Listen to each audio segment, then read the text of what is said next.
আজ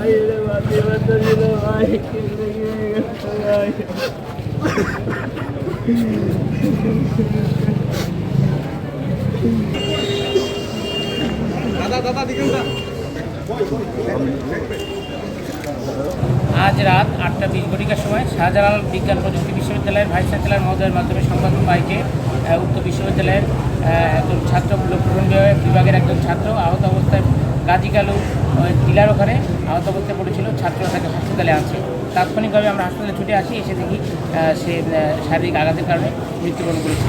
তার বুকে এবং হাতের বাম পাশে আঘাতের চিহ্ন রয়েছে।